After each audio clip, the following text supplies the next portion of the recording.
All right, guys, welcome to our first lecture in sport leadership and ethics. This is going to cover kind of the basics of leadership. I'll go through this fairly quick.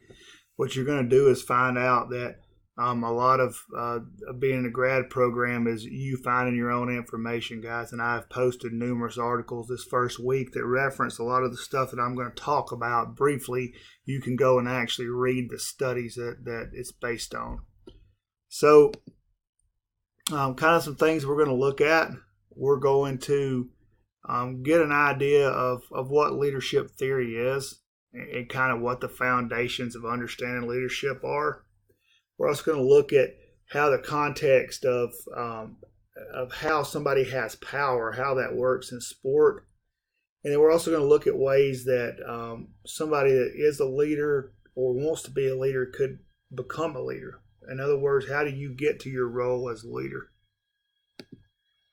So, one of the, I guess, could look at a pro or con of leadership is that it's somewhat theoretical.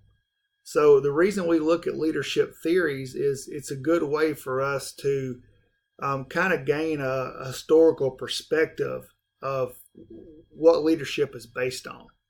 It continues to change. It's going to continue to change for the next 1,000 years. We want to be a part of that change, and it's like anything else. You want to know the history of it in order to know where it's going in the future.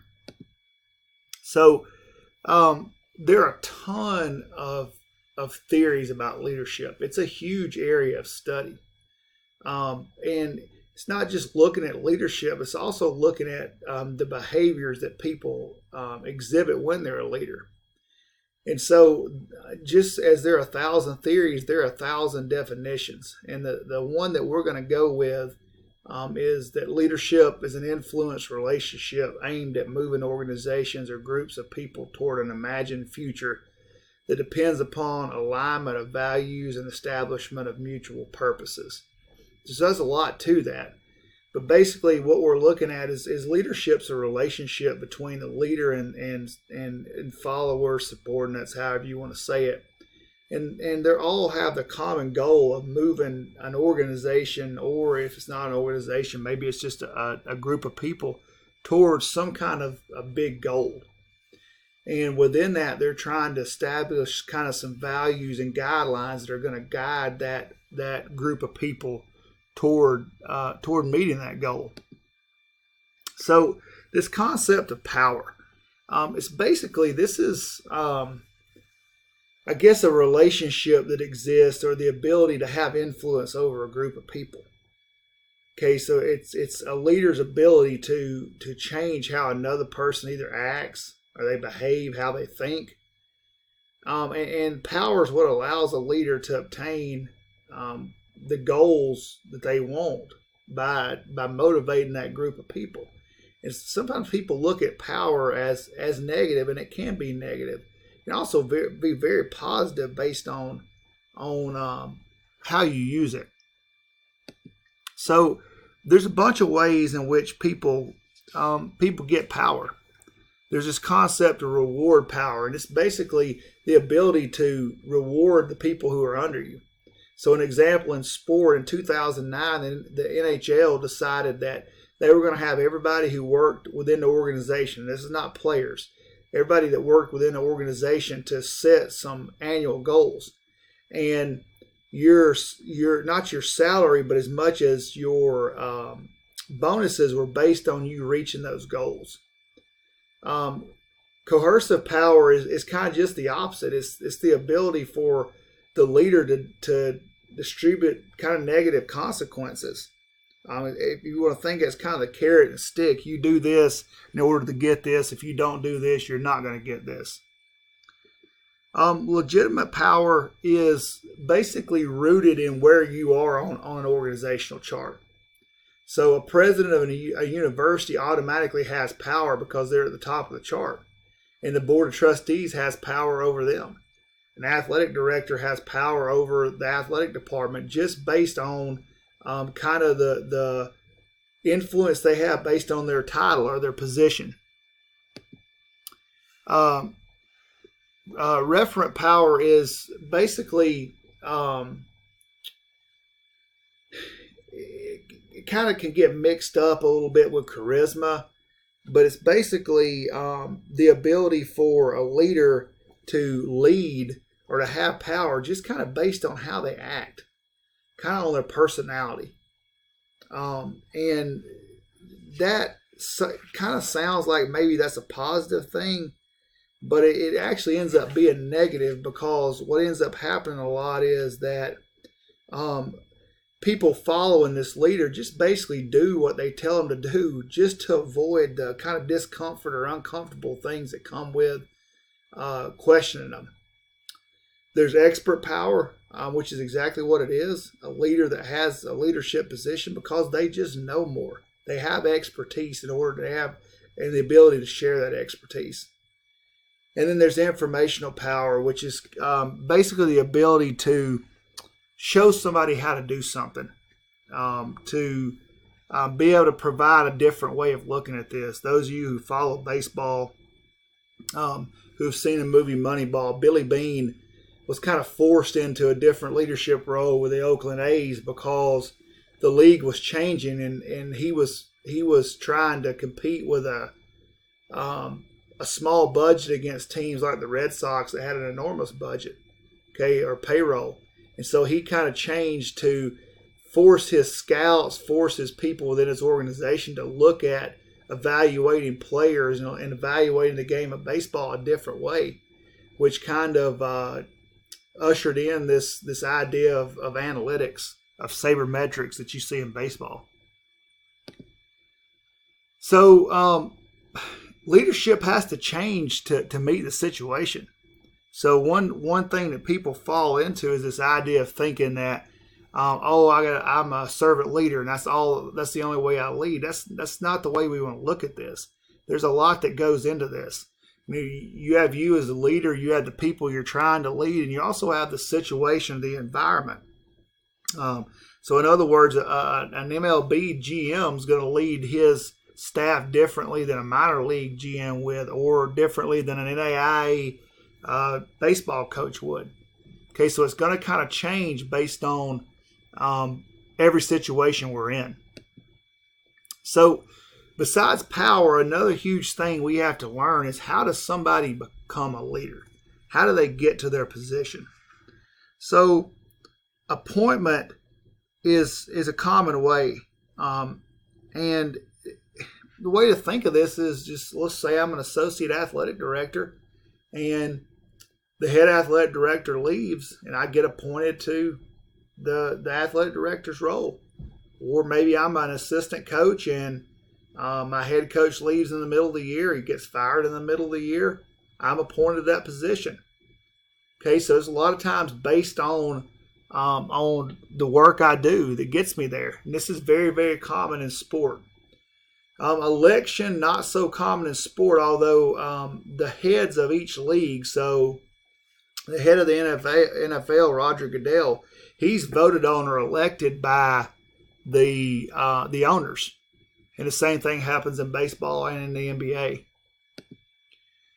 An emergent leader is somebody who kind of comes out of a pack to lead a group.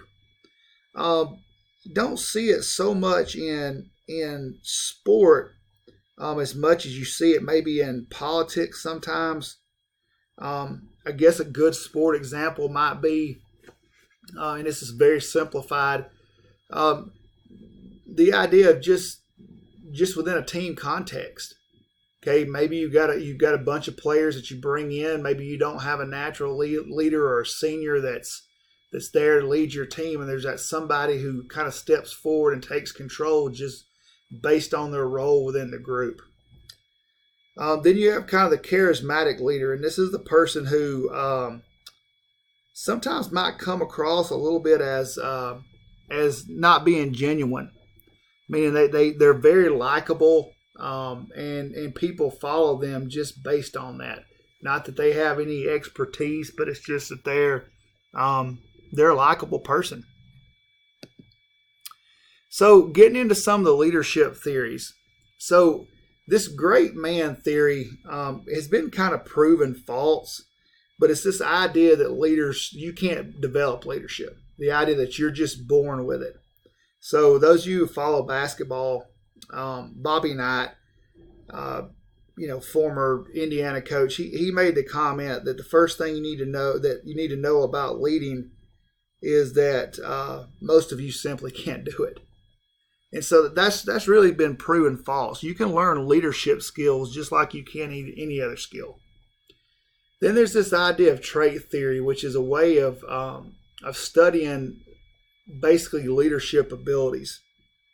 And it looks at this idea of being an autocrat versus being allowing people ideas and their ideas to be able to basically come into the organization.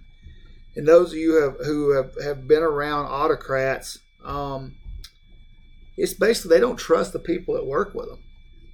They think they have the power, and they don't want anybody's ideas to come out. Versus allowing somebody to participate or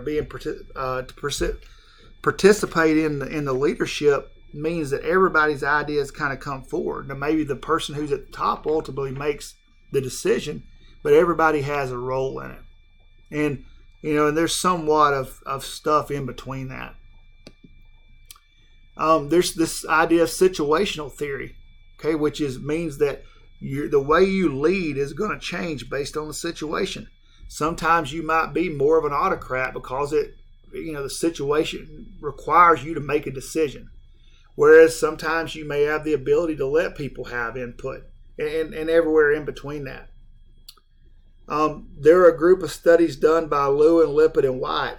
And what these studies basically looked at, they broke it down into authoritarian, democratic, and laissez-faire. And probably a lot of you have heard this authoritarian, being kind of an autocrat is that it's your way or the highway. It's dictator-style leadership. Democratic is more of, hey, let me see what people think and let me take all this into account, and then I'll make a decision. Whereas laissez-faire is basically, I'm completely hands-off. Okay, I'm not providing any leadership. I'm letting people run all over me, make decisions for me. And not saying that any of them are right or wrong. Laissez-faire is not the best way to lead, but it's probably generally a difference between being a kind of a dictator and being democratic. It's somewhere in between probably most of the time. And then you get this idea of path goal theory. And this will basically, the idea is that leaders will basically affect the way we go about achieving our goals based on their motivation. Okay, and there's this idea of being a directive leader, which is there's very clear expectations set. Okay, and people like that a lot because they know exactly what they need to know. They know what the goals are.